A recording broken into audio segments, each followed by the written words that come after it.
Welcome back to Legends Live. It's presented by the National Basketball Retired Players Association, the home of our NBA and WNBA legends. I'd like to remind all our viewers, you can submit questions during the show that we will answer before we wrap up. Without any further ado, we've got a very special guest here. We've got former UCLA Bruin championship winner with the Portland Trail Blazers and Boston Celtics. Bill Walton is with us. Thank you for joining us, Bill. Tyler, I'm the live part. You're the legend. I'm ready to rock. Stop it, you. There's nothing more important than being part of a team. And there's no more important team at this point than the NBRPA, the Retired Players Association, starting in 1992. Wow, Dave DeBuscher, Dave Cowens, Dave Bing. My name's not Dave, but I tried to be there at the beginning anyway. And then with Big O, who was always there, Archie Clark, it was just fantastic. Building on the work that all those guys did starting in 1954, and then the big monumental, epic, historic event in 1964 in Boston at the All-Star game, when the players said, no, we're not going out there until we get recognition. And so through the course of the history of this phenomenal organization, Larry Fleischer in the beginning to Michelle Roberts today, and the dreams have come true. And to see what the league itself, the NBA, the ultimate platform, the relationship that the league has with the workers, the workforce, the players, the talent, and then the Retired Players Association, it is absolutely incredible. And you look back at the history with Tommy Heinsohn and Bob Cousy and Oscar and Paul Silas and Bob Lanier and Junior Bridgman and now Chris Paul. Yeah, and all the different programs that we have and ability to deliver on the promise of a better life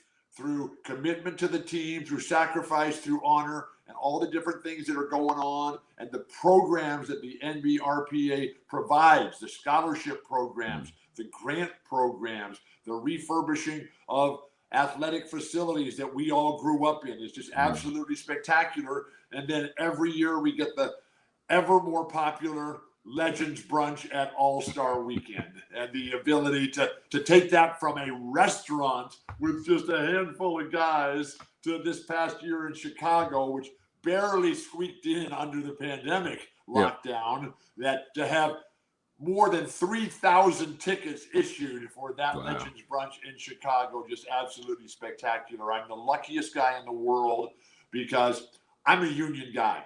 And I come from the days of Eugene Debs and Joe Hill and Mother Jones and William Green and Nelson Cruikshank and Cesar Chavez and all the people who were working to make better lives for people who were out there trying to build their own lives. Right. And without the support of the team, because nobody ever makes it to the top alone, here we are working together through our great union. I am a union man. Here we go, Tyler. You are the legend.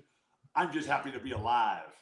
We're happy to have you here, Bill. First thing I always like to ask people, how are you? How are you, Bill Walton? I'm alive. I'm married to Lori, and I'm talking to Tyler. 2 out of 3 ain't bad. So that's a great way to start your day. Although my day started quite a bit ago. I'm just coming down off of an incredible high of broadcasting the Camping World Maui Invitational in Asheville, which was shifted from Maui to Asheville, North Carolina, a place I've never been to. We did it remotely for ESPN. I'm busier than I've ever been, Tyler. The pandemic has changed everything. Our challenge now is to make different better, to do what's never been done before, and to create a new path forward. And so I've been working diligently, and my life, my business life for years has been live events. And live events were the first to go, and they'll be the last to come back. But we are sadly, we are worse off today from the medical point, from the science point, than when we started. More people died yesterday than any other day. Yeah. And that is just unacceptable. And that is a direct reflection of the lack of leadership. Whenever there's failure on any level, it always comes back to the people at the top, the people who are supposed to show us how to get to a better place. Right. That's why I love the NBRPA, because we have Scott Rochelle. we have Bridget. We work with Chris Paul. We work with Michelle Roberts. We have an incredible board of directors on the NBRPA, including all the guys I know, and Johnny Davis. Johnny Davis is the chairman of the board right now. Johnny was a member of our championship team in Portland, and has always been a champion in his own right. And Johnny currently lives in Asheville. And so I was talking to Johnny and his wife Leslie and their 2 children. Reginald lives with Johnny and Leslie in Asheville. And then Austin, I believe he lives in Indianapolis now. But this family that, one of the great things about basketball and sport, the NBA, the NBRPA, is that you can use this magnificent platform as a springboard to a better life. Because I don't know about you, Tyler. I did not grow up with a silver spoon in my mouth. Nor did I. I was able to get a college scholarship to UCLA, and from there everything changed. It did help that I was on tour with the Grateful Dead from the time I was 15 years old. I think that would help a little bit. That was a giant springboard as well. But to know all the stories of the guys and all the friendships that I've been able to make over the course of my life and build the network and the world travel that we've all been able to do.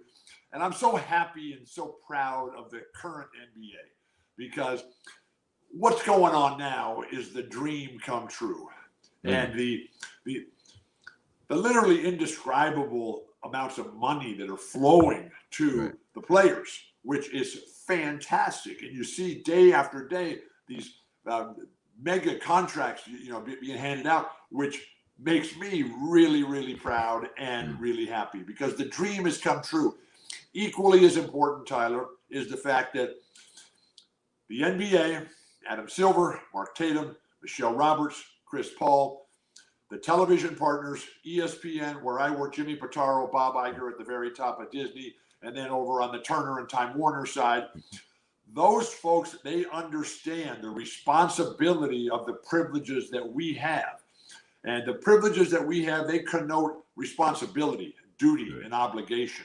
And the ability of our players, of our team and our league and our television partners, our media partners, to be able to stand up and to deliver that message of hope and fairness and opportunities that come with being part of a union, and the strength of the team to be able to come together and to fight all the challenges that are going on right now, because the challenges are severe. We have the health challenge with COVID-19. We have the economic crisis where people are losing their jobs, losing their homes, they're hungry. We are the richest country in the history of the world. And we have all these economic challenges that are a direct result of the lack of leadership. And then we have the social justice awakening right now. Now, that movement has been going on forever. But right now there is an absolute point where so many people are just standing up and saying, as 2 days ago, we celebrated the 65th anniversary of Rosa Parks. Who she would not give up her seat. She would not move because of the color of her skin. And I've been to her museum in Montgomery, Alabama. I knew John Lewis. I was there at the Martin Luther King groundbreaking and opening ceremonies in Washington, D.C. for the memorial there. And this is something that we've all lived, and something as it's really out front right now. And I want to thank all the players. I want to thank Adam Silver and Mark Tatum and the television partners for allowing that message to be delivered and to use the game of basketball, the platform, to deliver that message of hope and inclusion and diversity. Because when you have all of those things present in your life, things get better. And the burden and the pain is lifted, the pain is eased, and the heavy load is distributed.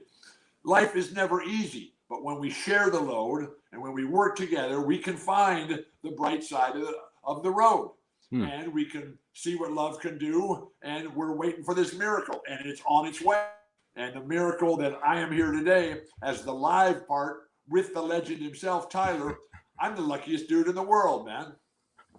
Now you mentioned some of that, like working together, giving back, and you mentioned like helping refurbish athletic facilities. Right. Bridget was telling me beforehand that they're doing some work with you in a San Diego court, if I have that Right. correct.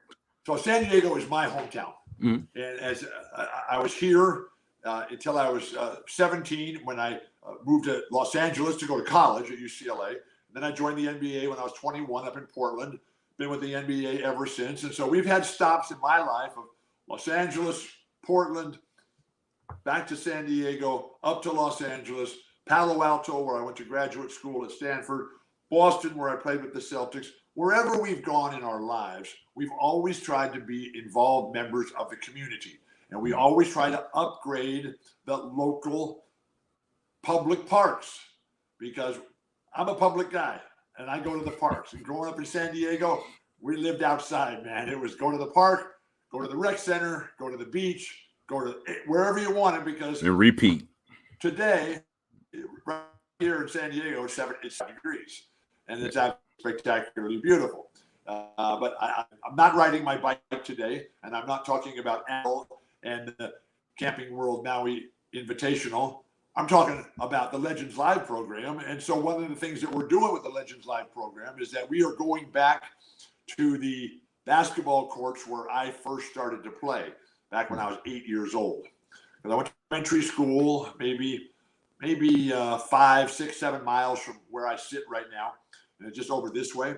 And my parents are the most unathletic people you've ever seen.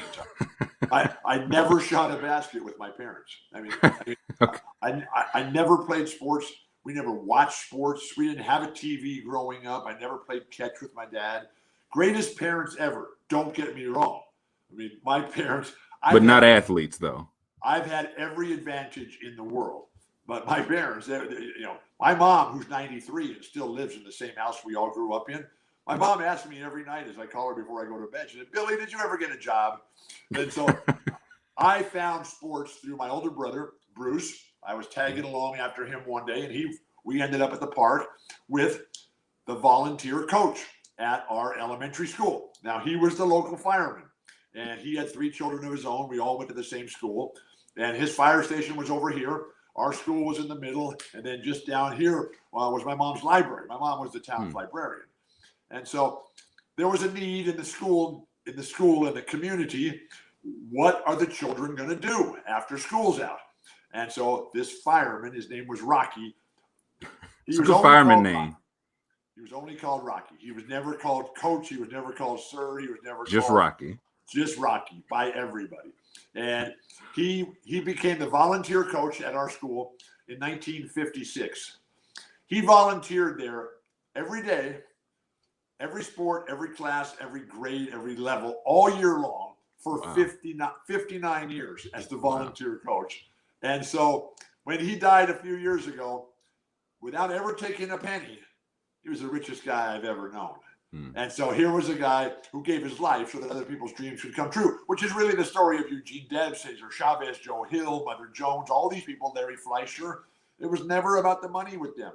And so what we're doing right now with the very strong support of the NBRPA is that we are refurbishing those basketball courts where we all grew up and started playing 60 years ago when we began there. And so just over here, 5 or 6 miles, is a beautiful park.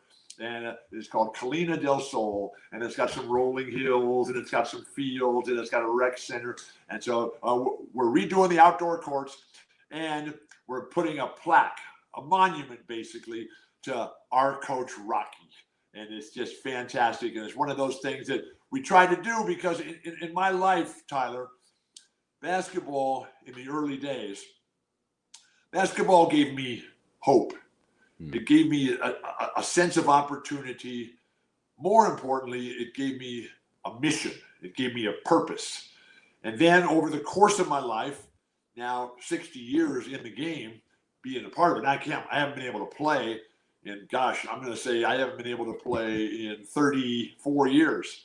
But I'm still involved. I'm involved in the business side of it now. And so from hope, opportunity, and purpose, that has led to a life of pride, loyalty, and gratitude. And pride is the satisfaction with our choices. Nobody's made more mistakes than me, but none of those mistakes were intentional. It just turned out to be wrong. Right. Loyalty. Do we care? Does any of this really matter to us? And it does matter to me. I take all this stuff very personal. And then the gratitude. I live a life of gratitude in acknowledgement, tribute, honor, and respect to all the people who went before me. There are no certainties in life. And the way that people have helped me. I started playing, Tyler, against NBA players when I was 14 years old. And I had a key to our high school gym. And and we had the nicest gym in town. And this was 1967. And the San Diego Rockets were an expansion team. And the first guys on that team were Jim Barnett, who's still the broadcaster for the Warriors, Pat Riley, who's running the Miami Heat. You've got John Block, an absolute legend from the Conference of Champions, one of the great players in the history of the Pac-12 from USC, and then Don Kogis, who played at Marquette. And so there was these four guys. Now that group in the first year was soon to be joined by the Hall of Famers, Elvin Hayes, Rudy Tomjanovich, and Calvin Murphy. And then Stu Lance, Hambone Williams, and it was an endless list of guys that just kept coming. Now, so here was little Billy at 14 with the key to the gym. And so they're all calling me up all the time. Come on, Billy, open the gym. Let's go play ball. And so we had the time of our lives. And then they had the basketball management team for the San Diego Rockets at the time, which was comprised of Hall of Famer Pete Newell, Hall of Famer Tex Winter, Hall of Famer Alex Hannum, and Hall of Famer Jack McMahon. And all of these guys were the umbrella over my life coming up and into the NBA. Now, so I knew from the time I was 14 that I was going to make it to the NBA. But my early dream was to go to college, because that's what my parents were all about. My parents were all about education and, getting a job and, going to school. But school was the easiest part of my life. I mean, I was a straight A student the whole way. My challenges, Tyler, have been orthopedic health. I've had 39 orthopedic operations. And then the fact that I'm a lifetime stutterer and that I could not say a word.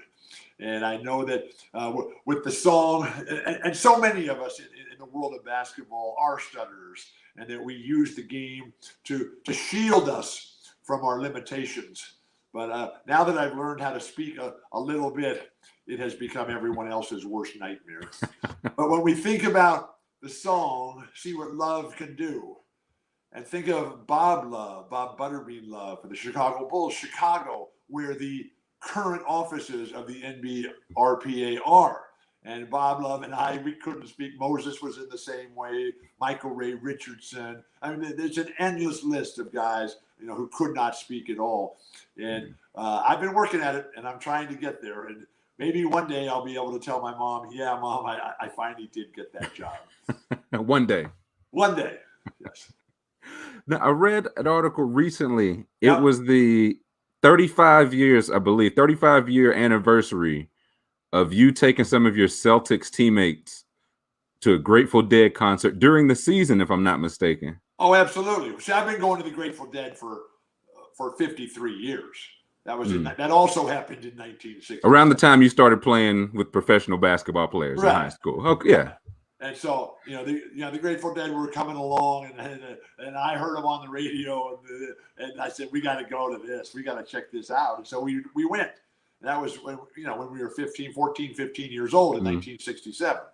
And then over time, I met the band, and they become my best friends, and they're as important to me as anything in my life. You talk about those impacts in my life. My parents, Rocky, Chick Hearn, a Laker broadcaster, greatest broadcaster ever, John Wooden, Grateful Dead, NBA, all the great players and heroes and friendships and relationships, and so I'm on the Celtics, and I'm getting ready for practice now. I love practice, and I love playing basketball, and I love just getting after it each and every day. And so I'm warming up, getting ready to go, and I'm watching the clock as the clock is ticking down. We're going to get started. And all of a sudden, on one side, I got Larry Bird. On this side, I got Kevin McHale. And they said, what's going on, Walton? I said, what do you mean what's going on? Look at that clock. 5 more minutes, and I'm coming at you guys. Let's go. And they said, no, man, something's happening here. Because there's all kinds of new people in town. They all got long hair. They all got those funny, crazy T-shirts that you wear all the time. And they all smell real differently. What's going on here? And I said, I have no idea what you're talking about. And they looked at me and they said, are the Grateful Dead in town? I said, no. Are the Grateful Dead coming to town? Yes. Those are 2 different questions. Yes. Are you going to go? Yes. Can we come too? And I said, I think we can work something out. Because the Grateful Dead, they're entertainers. They put on a show. And they love the fans. And they love sports. And they love championship excellence. They love learning from other people. And so, they had been to all the games up in Portland. They had been to all the games that I'd played previously to me going to Boston. And so I worked it all out with the band, and we all met at Larry's house. The whole team was invited, and everybody came except for Danny Ainge, whose wife wouldn't let him come. And so there was a situation where Larry, the ultimate teammate, always looking out for his guys, he arranged for a fleet of limousines. Okay. Limousines to take us from his house to the concert, which was over there at Holy Cross, in Worcester, just outside of Boston, where Cruz. That's a little bit outside of Boston, I was going to say, right? These were the starters of the National Basketball Players Association. It all rolls into one. And so we get there, and it was just fantastic. And we drive right into the arena. They pull up the gate, and all the limos pull in. We go backstage, and I'm introducing everybody around. Jerry and Phil and Bob and BK and Mickey, and Brent was playing piano at the time, and then Larry and Kevin and Chief and Jerry and Scotty and DJ and Greg and everybody. It was fantastic, and Rick Carlisle too. And so we were there. And then Ramrod came into the back dressing room, and he said, okay, come on, it's time for the show to start. Celtics up on stage first. And so we go up there, and we walk up as dark as can be. And I had told the band in advance. I said, now look, these guys have never been before. And, they're not going to be like me, because I like to be out in the crowd. Right. Because that's where the action is, and that's where you can see the best. And that's where you can hear the best. Because when you're on the stage, you can't really hear anything, and you can't see anything, particularly the great light show. Right. And so they said, Bill, we got this covered. We've done this before. And so they had built this little enclave, Tyler, over on the side, all curtained off, or nobody could see. And we're literally 8 feet from where Jerry Garcia is going to be standing, for the whole night. And so we go up there, and as soon as we sit down, Big Steve and Ramrod, Billy Grillo and Kid and all the guys, they bring over all these coolers full of our favorite drinks, milk and cream soda. Sure. And so we're sitting there, and then all of a sudden you can feel the tension and everything just coming alive and coming up as the band is working their way onto the stage, and the crowd knows what's about to happen. So people are yelling and jumping up and down, and fireworks and sparklers and cigarette lighters, everything known to man that would illuminate the sky. And so here it was, the band comes up, and they're warming up, they're making sure everything is just right. And just before the moment of truth, in that special moment before the moment of truth, Jerry steps into the shaft of light, and he reaches out, and he makes sure with his feet that all the foot pedals are just perfect. They always were. The crew was incredible. And then the last thing he always did before the show started was he leaned forward, and he touched his lips to the microphone to make sure it was exactly the right height. And it always was. So he works the pedals. Okay, they're set. He touches his lips to the microphone. That's all set. Still in the shaft of light. He turns, and he looks over, and he looks at Larry Bird. I'm sitting right next to Larry. He looks right at Larry Bird, and he gives him a big nod, a big wink, and he mouths to him, "This is what we do." And then he turned back, and the whole band just blew it out. I mean, for 5, 6, 7 hours. And It was just over the top incredible. The show is over. The lights come up. The band is gone. And oh my God, I look at all the guys on the team, and their eyes are like kaleidoscope. It's like, wow, can we come back tomorrow? And they did. and we just had the time of our lives. Because the Grateful Dead, it's the same thing.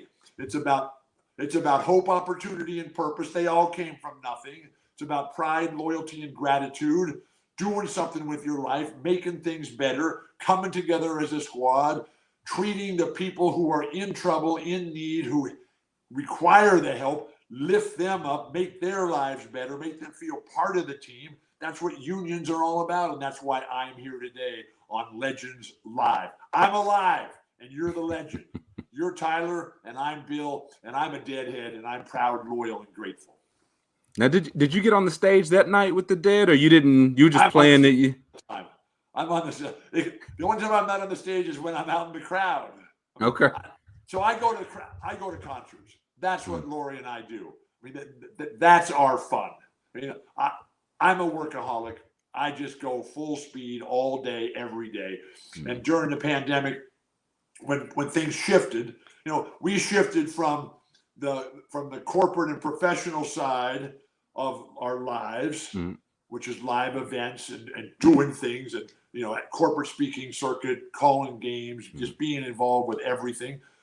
Everything pivoted to the people who were in need. So this was healthcare, and this was food. This was medical equipment, personal protective equipment. This is providing opportunities for children. This is libraries, helping the victims of the fires that are all part of this whole thing. Because we didn't even talk about the crises that are going on. We kind of ended up with the social justice issues, starting with COVID and then going to the economic crisis and then social. But we didn't talk about the environmental crisis that's going on right now and how we all have to evaluate and change where necessary the things that we're doing in our lives that are not allowing us to be sustainable.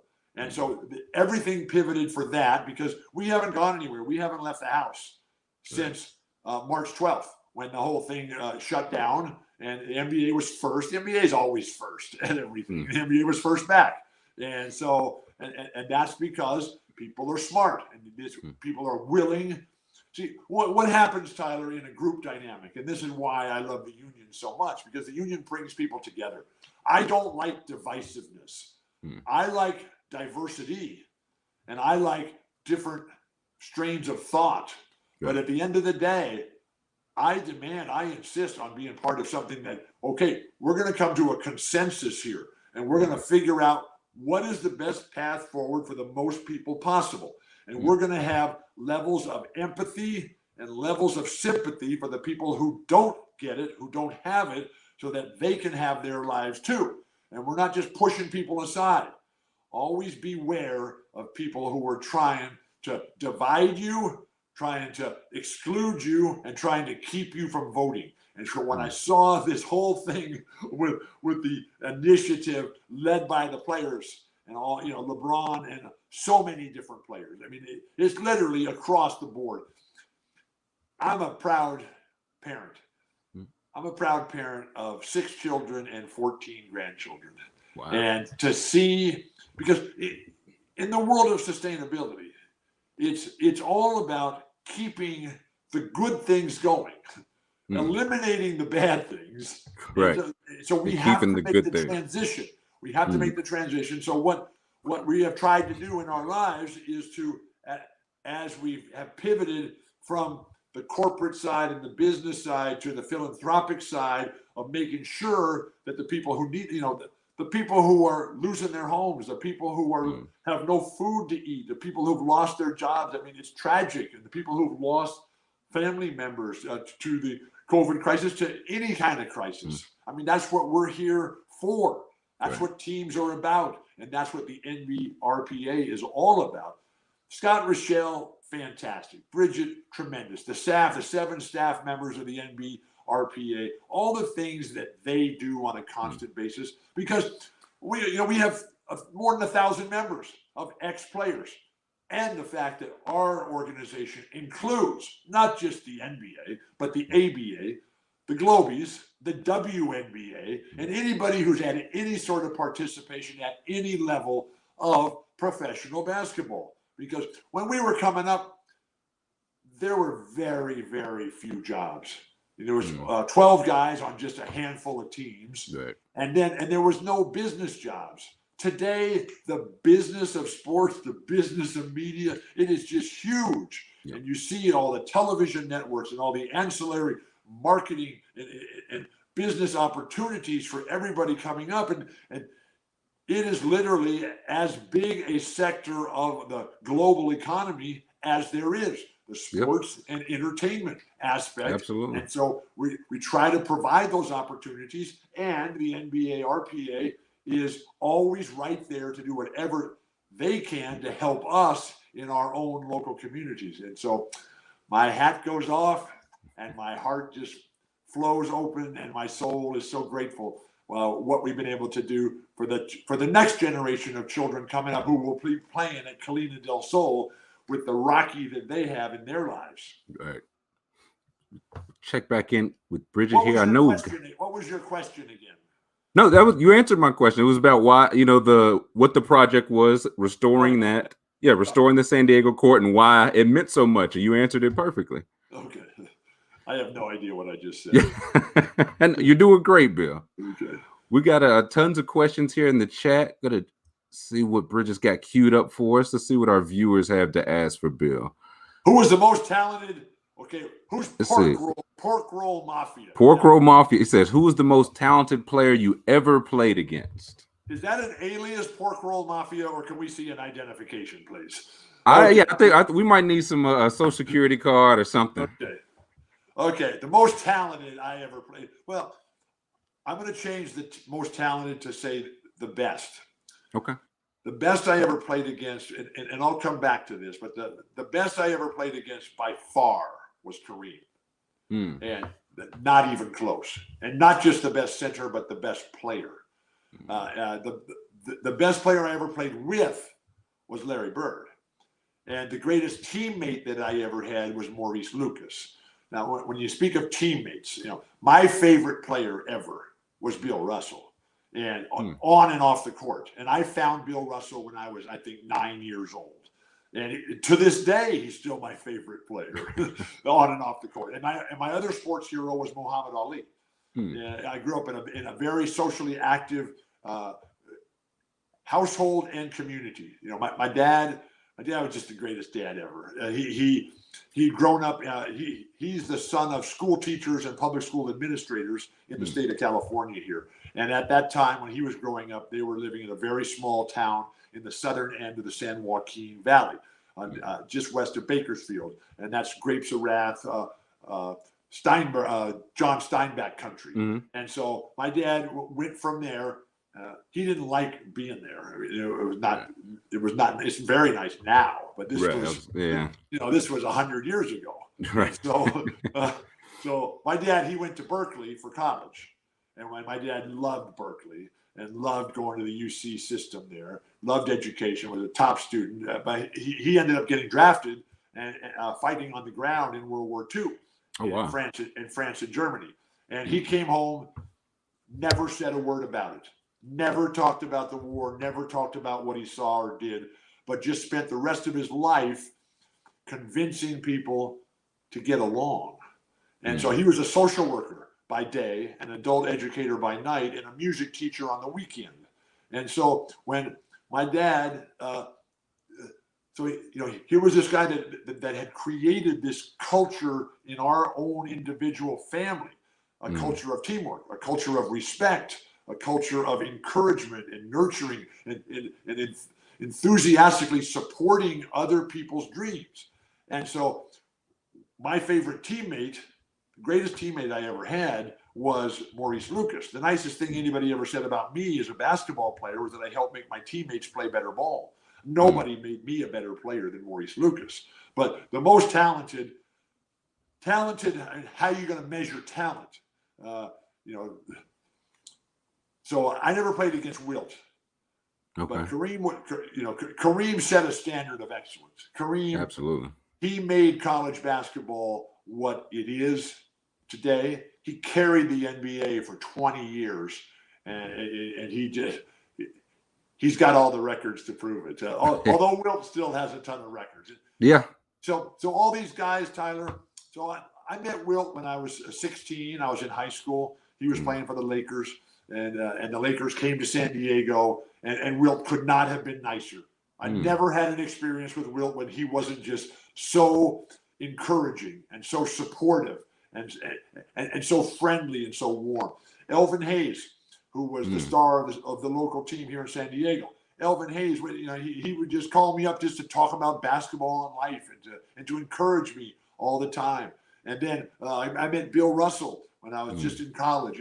I got to go to college in Los Angeles from 1970 to 1974. I mean, those were fantastic years, and John Wooden was the coach. But all the different things that went down were going down in the world at the time, and we were all right in the middle of it. Sure. And so even though we were in Southern California in Los Angeles, and that's Laker country, Willie Knowles, who was a very active member of the Players Association and the Retired Players Association. Willie Knowles had been born in Texas, but then moved to California as a youngster, went to UCLA and played for John Wooden and played in the game, which was the last time that Bill Russell ever lost in college.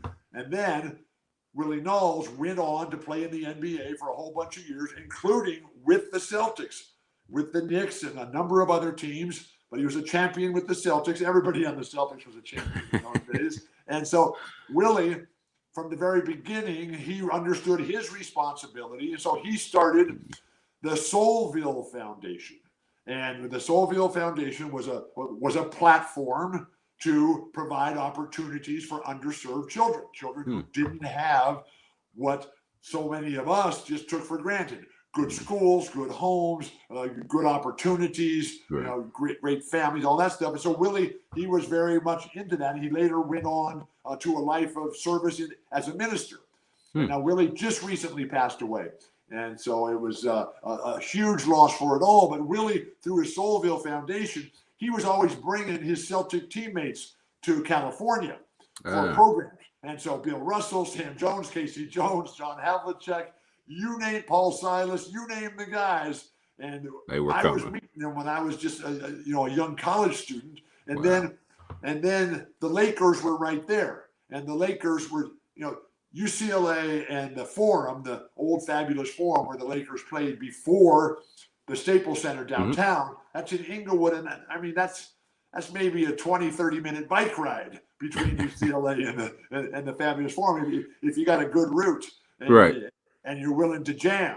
And so, we would be the Lakers would come to all of our games, Wilt and Jerry and Elgin and Gale and Pat Riley and Leroy Ellis and Bill Sharman when Casey Jones were the coach. They'd come to our games. We'd go to their games. And it was just like one big meld. And so I just had this really charmed life. And I got to see a lot of, the most talented player, Wilt Chamberlain, Oscar Robertson, these are very, very gifted players. Dr. J, he'd be up in that list. And I just did a show the other time with Dr. J. You really got to get him on your Legends Live program.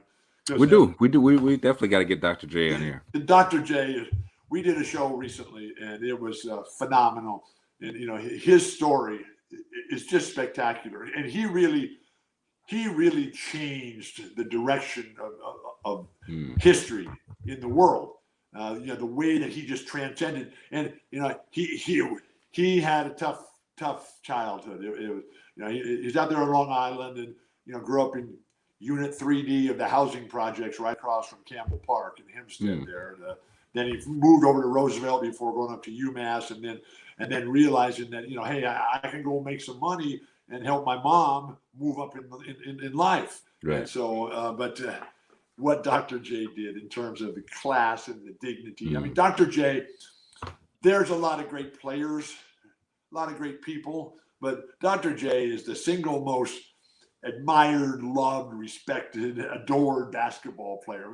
He literally has no detractors. And he's regal in his presence, and he's calm, he's dignified, he's incredibly professional in all ways.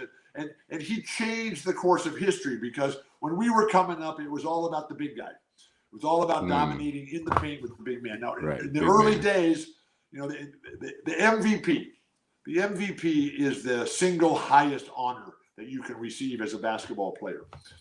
And there's only been 34 people who have ever won the MVP award. And at the beginning, Bob Cousy won one, little tiny guard. And then a few years later, it was Oscar Roberts in 1964. But other than that, it was all big guys. Big. Yeah. Russell, it was Wilt, it was the Willis Reed, it was Wes Unseld, it was Dave Cowens, it was Kareem, it was Moses Malone, and all these big dudes, man, who were underneath that basket fighting and dominating the paint. And that was the history of basketball, and that was the MVP. And then in 1981, Dr. J, he broke that streak of seven from 64 when Oscar won it to 81 when Dr. J won it. It was all centers, including Bob McAdoo. And Dr. J broke that streak, and from that point on, it's been changing. Definitely. And there have been other big guys that have won. But right. It's really been dominated since then by the likes of perimeter guys, yeah. Dr. J, Larry, Magic, Michael, and then all the runs. Michael had a long run. Yeah, he had a couple. Yeah, and then Michael should have won more than he did get. Yeah, but I voted every year, and I know, and I'm proud of where my vote went. But then and then today it's LeBron, and what LeBron does. Have we spoken about LeBron yet today? I haven't. No, we could talk LeBron. I was gonna say we had another question. It was kind of going within what you were saying from M. Vlahoyanis. I don't know. Why do you think this? Yeah, I don't know, Bill. Why do you think the center position has fallen from grace? As you were talking about how it really transitioned from a big dominated, then Dr. J kind of. It's not that someone's fallen from grace. It's just transitioned to a different style, a different culture, a style and culture that was driven a lot by Michael Jordan, who Definitely. was so good. But really, all the great players are positionless players. They're just basketball players who happen to have a certain body type. And Michael was so good and so dominant and so perfect in everything that he did, and so admired and loved and respected that everybody wanted to play like that. And then when Shaq, who's easily one of the 5 greatest big men ever, when Shaq came along, a lot of guys just didn't want any part of Shaq. Understandable. Yeah, but think of what happened when Russell, when Bill Russell retired. And it went from Bill Russell winning the championship all the time. Wilt was phenomenal throughout a lot of that. But that's when Kareem came in, because Bill Russell retired the year that Kareem was coming in. Now, at basically the same time as Kareem's coming in, maybe a year later, I'm not really sure of the date of this addition to the basketball family, but Dave Cowens. Dave Cowens, one of the founding members of the NBRPA, with Dave Bing, Dave DeBuscher, Oscar Roberts, and Archie Clark. And so Dave Cowens comes in, and I remember the story because Russell had retired, and Red Auerbach is still running the Celtics, and Russell calls Red and said, well, what's your team looking like this year? And Red tells Russell, he says, well, you've left, you've retired, you were kind of the anchor and the foundation of everything we had going here, and now we have this big hole in the middle. But we got this young guy. He's from Kentucky, and he went to school at Florida State. Left-handed guy like you were, Russell, but he's white and he's not very big. And so Russell says to Red, well, what's his name? Dave Cowens, Red says. And Russell says, how tall is Dave Cowens? And Red says, he's 6'9". And Russell says, Red, how tall am I? And Red took a big drag on his cigar and said, you're 6'9" too, and so is Dave. And so Dave Cowens was the second greatest center I ever played against. If I was going to put them in some sort of hierarchy of the guys I played against, I didn't play against Russell and Wilt, but I would put Kareem at the very top, and the next two would be Nate Thurmond and Dave Cowens. And then it would go down. And a lot of other great ones I played against. But Dave Cowens, physically unimposing, but Dave Cowens, just the heart of a champion. I mean, Rudy Tomjanovich used to always speak of that when he would talk about Akeem Olajuwon and his Houston Rockets teams in the 90s. But Dave Cowens was the only player. Because remember, in those days when you played, the other teams, basically everybody on the other team was going to be in the Hall of Fame. And, this was in years when there were 12 teams in the league, maybe 15, maybe 16 teams. Today, there's 30 teams in the league, which is fine because it's more jobs, more opportunity, more wealth spread around to more people. And that's what we're always looking to do. And there's a lot of really good players, but they're not all going to be in the Hall of Fame. And but Dave Cowens was the only player that I ever saw. And I would go to all these Laker games and I would watch the games that were on TV. And Dave Cowens was the only player I ever saw who could take it to Wilt and who could take it to Kareem at the same time. And that brings us back to the guys who didn't want any part of Shaq. Dave Cowens didn't run away from him. Dave Cowens said, I'm going to make you play my game. My game, which was the same game that Bob McAdoo had. Bob McAdoo, a brilliant performer, not big and tall. Bob McAdoo, one of those 34 MVPs. Dave Cowens, one of those 34 MVPs. Those guys made you play their game, which was movement, up and down, skill, jumpers, rebounds, quickness, give and goes. And it was absolutely fantastic. So I forget the question. The guy had an interesting name. I forget what it was. It was M. Blaga. I don't know. It was about the or what? I don't know. Was that Vladi in there? I love Vladi. So what's the next question we've got here? See, from Whack Human Being, it says, Bill, your distinct voice and larger than life character make you a fun person to do an impression of. Have you heard any of them? And if so, who does your favorite Bill Walton impression? I've heard a lot of them and I love it all. And it's quite an honor. The greatest honor of them all is to be asked for your autograph. The greatest honor is, may I have my picture made with you? But when they start doing the impersonations, I just think that's cool because that's what being a part of a team is all about. It's about having fun. Right. And if you're not having fun, why are you doing this? It's a form of flattery. Right. So Frank Caliendo does a fantastic job. Kevin McHale does a great job. They all, Jim Gray comes up with it every now and then. Roy Firestone, all the guys.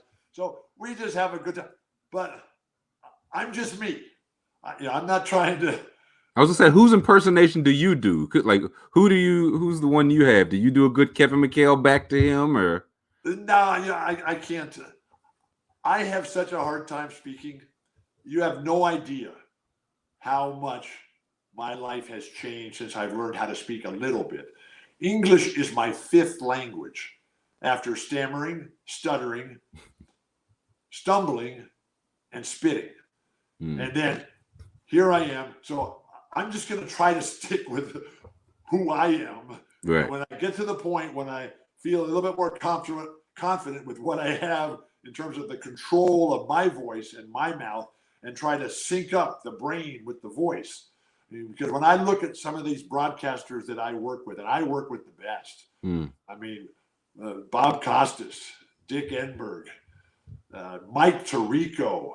Mike Tirico these days, Mike Greenberg at ESPN on the morning show. These guys who can just talk and think at the same time. That was Chick Hearn when I was a child. And I was growing up, I was very shy, very lonely by choice. I enjoy being alone. I enjoy, because in between being alone, I was always in the middle of the basketball court, or I was always in the middle of the crowd at the basketball, at the Grateful Dead show. Right. And so those are two different worlds, but that space and time alone, which has always been really important to me, to where I can think, and to where I can reflect, and where I can plan and strategize as to what's going to be next in my life. And to see these guys who I now have the privilege of working with and learning from. I mean, these guys who can just get up there and they can have a thought. You know Bill Simmons, right? The writer, Bill Simmons. The sports guy. Right. So Bill Simmons, he can have a thought. He can have a tiny germinating seed of a thought inside his brain, and 10 minutes later he'll have 5,000 words typed out all about that one thought, all about that one little thought. That's not the way my mouth, my brain, my life works. Man, if I could only type, if I could only talk, if I could only think. But there's a lot of if-onlys in my life, Tyler. Well, we think you're doing good as is, Bill. I think everybody in the chat, we think you're. You know, one of the last lessons I learned, because I've had all the greatest teachers, and including John Wooden, and we played for him when we were really young. I mean, what are you now? You 18 or 19? Oh boy, you were too kind, Bill.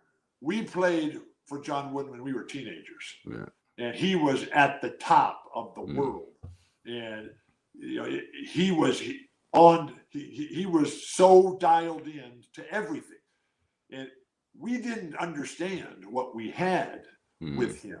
Right. Because we had all had such successful childhood careers and lives, and we just thought that everybody had that. Had a coach like John Wooden. Yeah, and everybody had parents like we had. Everybody had coaches like Rocky. Everybody had a Chick Hearn in their life. Because Chick was always so positive, so nurturing, so encouraging to just come on and be part of this. And that was John Wooden too. And we just thought that was the way life was. Right. And it wasn't until I joined the NBA that I realized that that wasn't really the way things were or are. And so over the course of time in my life, all of the things that John Wooden said came true, every one of them. And we didn't believe a word of it when he was saying to us when we were teenagers. And the hardest thing was, because I'm a competitive guy and I like to win. And he would always say, because he never talked about winning and losing, never. He rarely talked about basketball. He mostly talked about life. Right. And he would always say, the only thing I ask of you men is that you do your best. Your best is good enough. That's all I want. But whatever it is you do, don't beat yourself, don't cheat yourself, don't shortchange yourself, because that's the worst kind of defeat you'll ever suffer. And we thought it was nonsense, right? We thought it was the scoreboard. We thought it was the championship. We thought it was all the stuff that came with it, right? And then as my life changed and went on, and I had all these incredible challenges, spent half my adult life in the hospital, couldn't talk, couldn't make the transition to other parts of life because I wasn't good enough. I wasn't well-rounded enough. I wasn't balanced enough. I wasn't smart enough. And so I worked through a lot of those different things. And then one of the things that John Wooden always would say was, man, I want you to understand that this is all about a process. This is about a journey. And that at the end of that journey, it's critically important that you are able to say to yourself that today I have the peace of mind that comes with the self-satisfaction of knowing that I've done my best. And while that is really easy to say and memorize, to try to implement that. And so every single day, all these things, and John Wooden's stuff is all out. He just gave it all away. He was this remarkable spiritual force of nature. And so here it was. I was preparing for a speech. This is before the pandemic, when we were out there, in the public world, in the live events space. And I was having trouble figuring out what the hook was going to be for this speech, because you always have to have the theme and the message and the dream. Okay, this is what these guys' lives are like. Right. How can I relate to what it is that I'm doing in my life that is relevant to what they're doing, the challenges that they face? And so this was a big media company that I was going to speak with. And so I was talking to my buddy who's a college teammate of mine at UCLA, a very successful businessman. His basketball dreams did not come true, but he had lived in this big, giant media world. And so I was talking to him about what these guys' lives were like. And he was explaining to me that it's really kind of a miserable experience in existence, in that pressure, stress, the constant necessity to just be out there, and the incredible highs, the devastating lows, the endless cycle of it just coming at you. And that's when he started to explain to me, Bill, this is what Coach was talking about when the entire time. The success is the peace of mind that comes with the self-satisfaction of knowing that you've done your best. Because what happens when you get old and in the way like I am, and you can no longer play, and you're no longer in the game itself. Now, I'm a tangential part of the whole thing now. I can be in the game, in the business game, in terms of the boardrooms, in terms of influencing decisions and things like that. But when it comes to executing the games, like blocking the shot, throwing it down, dropping the backdoor dime, grabbing the rebound, whatever, you're not doing that anymore. Right. But what you can do is your best. And that's why I'm just so proud to be a part of the NBA today, because the NBA, they are doing their best in incredibly tough times, under supreme duress, a lot of pressure, a lot of stress. What's the reward? What's the satisfaction? Are we making a positive difference? And that's why when I look at these programs, like what the NBRPA is doing through its scholarship programs, through its empowerment of other next generations coming up through refurbishing the athletic facilities that we all grew up in, I always make that distinction, the distinction between, okay, yes, we can help, but are we sacrificing? Because those are two different things. Helping is when you put a hand out, lift somebody up, make it a little easier for them. Sacrificing is when giving what you have, giving up what you have, so that somebody else can have what you already have. And sacrifice hurts, and it should hurt. That's why it's called sacrifice. But there is no team success. There is no group dynamic celebration without sacrifice, without discipline, and without honor. Because without that sense of honor, without that ability to look into your teammates' eyes, to look into everybody who's part of the whole deal, and to be able to communicate that sense of hope that we're all in this together, that it's never going to work. And that's why I applaud what our nation has just done with a remarkable standing of unity to move our country forward to a better place, and not in the direction of fascism and racism. Very well said. Before we get you out of here, Bill, we thank you for the time you've given us. We're putting together a playlist from all our legends. I would guess I think I know what band you're going to say, but give us one or two songs that you're listening to right now. Okay. I listen to music all the time. I grew up in a classical music household. We did not have a television. We had a radio, and my parents had a record player that had their records. We didn't have any money. You had no record. Right. We didn't have any record. We had the radio. And so, but now everything is electronic music, and, through iTunes and through Pandora and through all the different stuff. And so it's always on the shuffle. And so I'm always looking for, when I look at sports and when I look at music, it's really the same thing. It's the value and the power of these platforms to elevate our culture, to elevate the spirit of our own lives. Music is my medicine. I'm always sick. I'm always sick of something, somebody. And I know what my medicine is.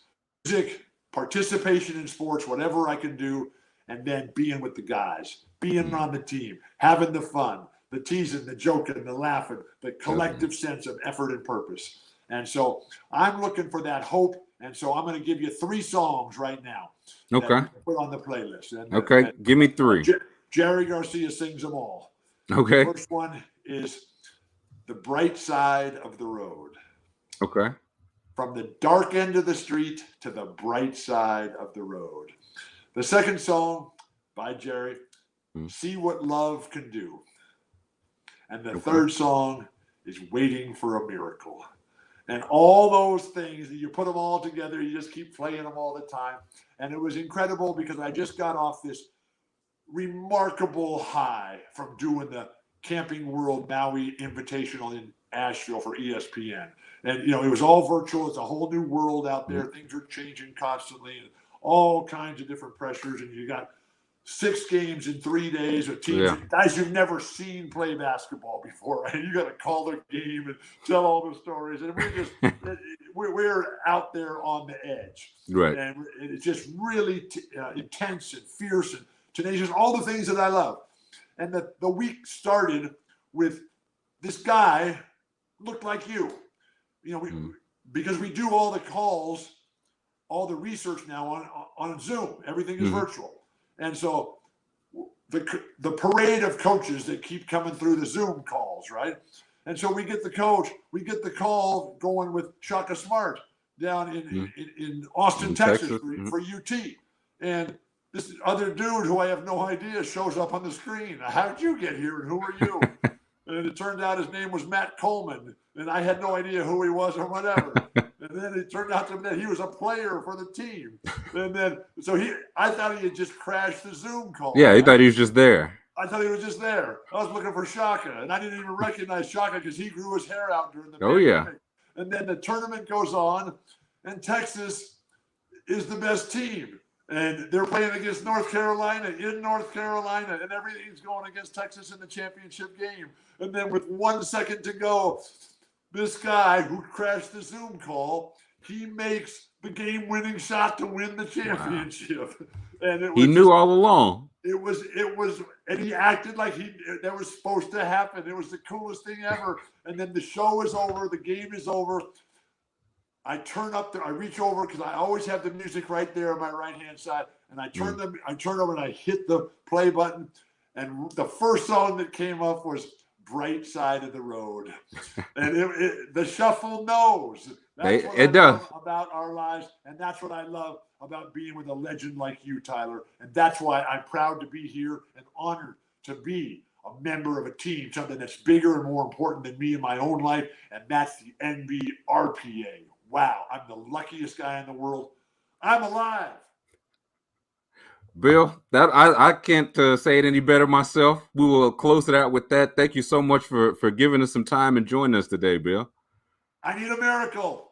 I'm waiting for that miracle. See what love can do, and I'll see you on the bright side of the road. Thank you, Tyler, for your kindness, for your patience, for your generosity. Thank you, NBRPA, for everything. We didn't even talk about the health insurance.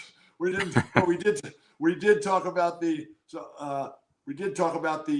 refurbishing of Rocky's courts. So thank you for my life. Here we go. Thank you. We'll talk to you soon. All right, and that'll do it for this week's Legends Live. We've got new episodes live every Thursday at 5 p.m. Eastern on the NBA Alumni Twitch, Facebook, YouTube, and Twitter page. I'd like to remind viewers you can watch replays of any episode at legendsofbasketball.com/legendslive. You can catch the audio replay to our conversations on Apple Podcasts or Spotify by searching for Legend Studio. I'd like to give a thank you to Bill Walton for joining us today. Thank you for Bridget for working behind the scenes, and we will see you all next Thursday.